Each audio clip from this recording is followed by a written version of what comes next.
Mateo, capítulo 12, versículos 1 al 8. Versículo 1. En aquel tiempo iba Jesús por los sembrados en un día de reposo, y sus discípulos tuvieron hambre, y comenzaron a arrancar espigas y a comer. Versículo 2. Viéndolo los fariseos, le dijeron: He aquí tus discípulos hacen lo que no es lícito hacer en el día de reposo. Las actividades más insignificantes de Jesús y sus discípulos siempre eran observadas y examinadas, porque los fariseos y otros líderes estaban resueltos a encontrar pecado en él. Paréntesis. Primera de Pedro capítulo 2 versículo 22. El cual no hizo pecado, ni se halló engaño en su boca.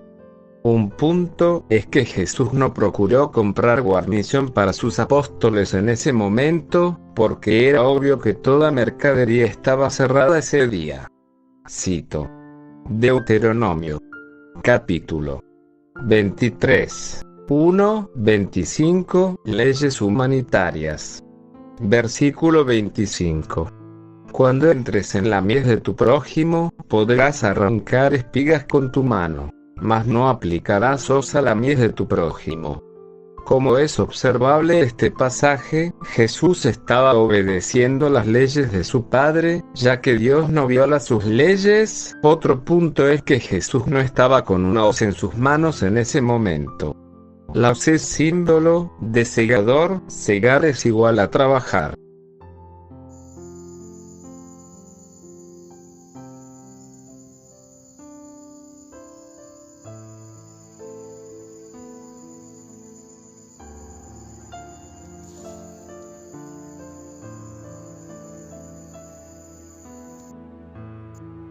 Versículos 3 al 4.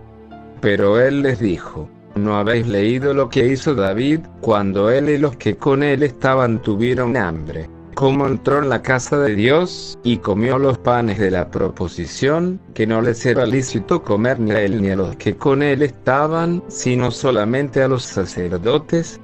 Cito. Primera de Samuel 1 al 6. Vino David a Nob, al sacerdote Amelec, y se sorprendió Amelec de su encuentro, y le dijo: ¿Cómo vienes tú solo, y nadie contigo? Y respondió David al sacerdote Amelec: El rey me encomendó un asunto, y me dijo: Nadie sepa cosa alguna del asunto que te envío, y lo que te he encomendado. Y yo le señalé a los criados un cierto lugar. Ahora, pues, ¿qué tienes a mano? Dame 5 panes, o lo que tengas. El sacerdote respondió a David y dijo: No tengo pan común a la mano, solamente tengo pan sagrado, pero lo daré si los criados se han guardado a lo menos de mujeres. Y David respondió al sacerdote, y le dijo: En verdad las mujeres han estado lejos de nosotros ayer y anteayer. Cuando yo salí, ya los vasos de los jóvenes eran santos, aunque el viaje es profano. ¿Cuánto más no serán santos hoy sus vasos? Así el sacerdote le dio el pan sagrado, porque allí no había otro pan sino los panes de la proposición, los cuales habían sido quitados de la presencia de Jehová, para poner panes calientes el día que aquellos fueron quitados. David y los que con él andaban estaban santificados, privados de sexo, fornicación y demás. Lo mismo que le dijo Dios a Moisés, que le hiciese al pueblo de Israel por 3 días. Paréntesis. Para poder hablar con él en el monte Sinaí en Éxodo capítulo 20. Asimismo estaban David y los que con él andaban durante 3 días. Ayer, antes de ayer y hoy, que te pido los panes. 3 días. Cierro paréntesis. Sus vasos estaban limpios. David solo comió la parte del sacerdote lo que le correspondía comer. El sacerdote hizo lo bueno, pero los escribas y fariseos no conocían la piedad por sus reglas sobreexcesivas. Y como Jesús cita: ¿Acaso no habéis leído? Los fariseos estaban falta de lectura. David, cuando refiere a que el viaje es profano, se refiere quizás a la mentira dicha al sacerdote, ya que en el contexto huía de Saúl y no iba a dejar que sus compañeros se muriesen de hambre. La mentira no es justificada, pero a veces hacemos cosas extremas para conseguir el pan para nuestros seres amados, no robar pero sí pedir y mendigar, si es necesario. La cuestión de los apóstoles no era quizás extremas, pero sí necesaria, ya que tenían hambre y toda mercadería estaba cerrada ese día. Dentro de esa necesidad, los apóstoles y Jesús obedecían toda regla de la ley al no cegar la mies de su prójimo, lo que no es lícito más si es el sábado. El sumo sacerdote hizo bien en darles de comer el sábado, el sumo sacerdote eterno, el cual estaba entre ellos. Jesús, el gran sumo sacerdote eterno. Citado por Pablo, en Hebreos capítulo 4. El pan solo le era permitido comer al sacerdote. Pero el sacerdote tuvo misericordia de David y sus compañeros. Lo mismo Jesús, el dueño del sábado, tuvo misericordia con sus apóstoles. El sábado, luego de una larga jornada de trabajo en la semana, es para darle al necesitado. Versículo 5. ¿O no habéis leído en la ley, como en el día de reposo, los sacerdotes en el templo profanan el día de reposo, y son sin culpa? ¿Cómo profanan los sacerdotes el día de reposo? Según la interpretación que los fariseos daban a la ley sobre la guardia del sábado, para ser consecuentes tendrían que admitir que los sacerdotes pecaban cada sábado. Nadie debe trabajar en nada el día de reposo. El sábado era el día más ocupado para los sacerdotes. Lea usted Levítico 24, 8, 9. Números 28, 9, 10. 1 Crónicas 9, 32. 1 Crónicas 23, 31.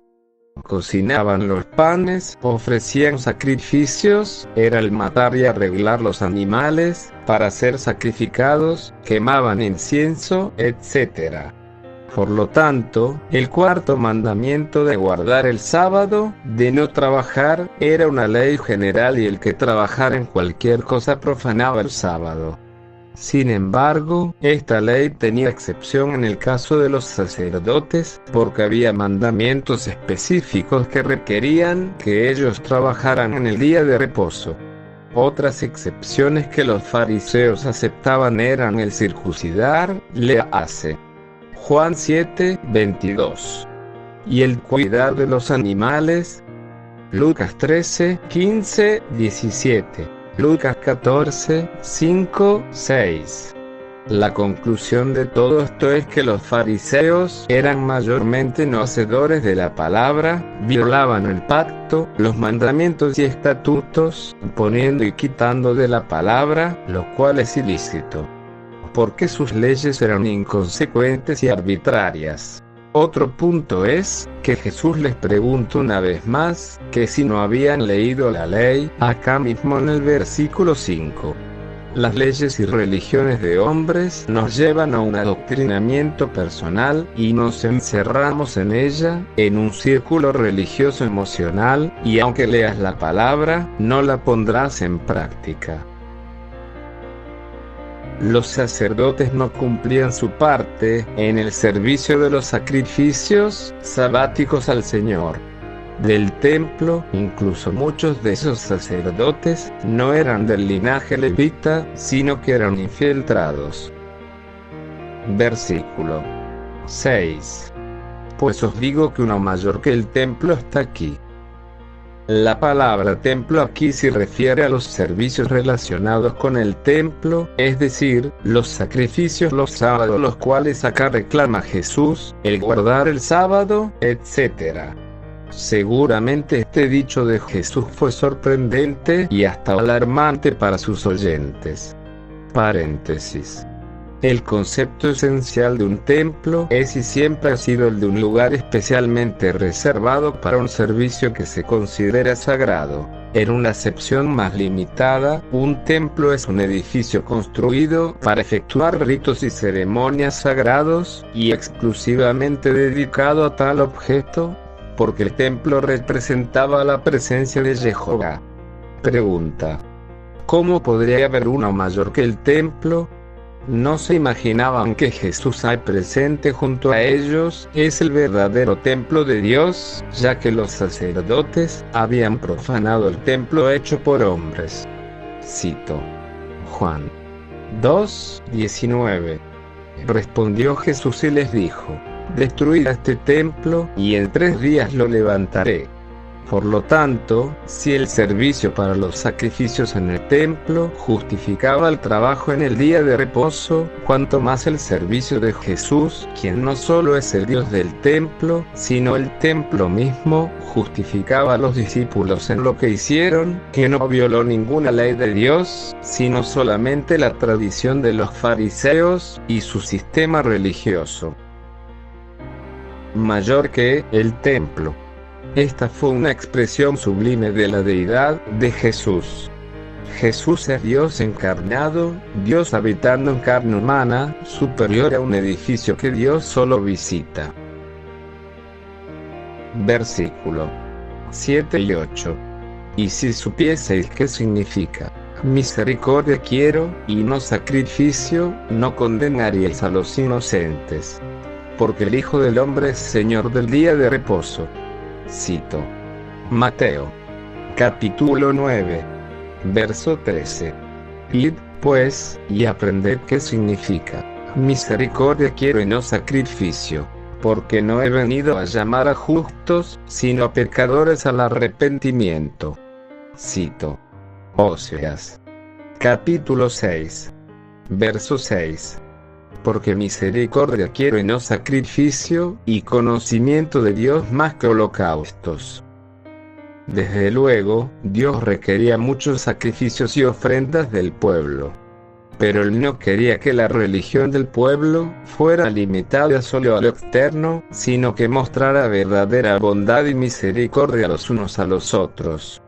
En el tiempo de Oseas y Miqueas, como también en los días de Jesús, el pueblo abusaba de los sacrificios, pensando que estos eran suficientes en sí para hacerles aceptables con Dios, no obstante su descuido de lo más importante de la ley: la justicia, la misericordia y la fe. Creían que cualquier expresión de devoción externa, aunque no mandada por Dios, sería adecuada para borrar sus iniquidades. Jesús cita Oseas 6:6 con respecto a su práctica de comer con los pecadores, y Mateo 9:13. Dios quiere misericordia para los perdidos y Jesús la mostraba. Mas el sábado con sus apóstoles al darle de comer, los fariseos solo querían respeto por sus tradiciones humanas con respecto a guardar su distancia de los pecadores e inmundos. Miqueas 6:6-8. ¿Con qué me presentaré ante Jehová, y adoraré al Dios Altísimo? Me presentaré ante Él con holocaustos, con becerros de 1 año. ¿Se agradará Jehová de millares de carneros, o de 10,000 arroyos de aceite?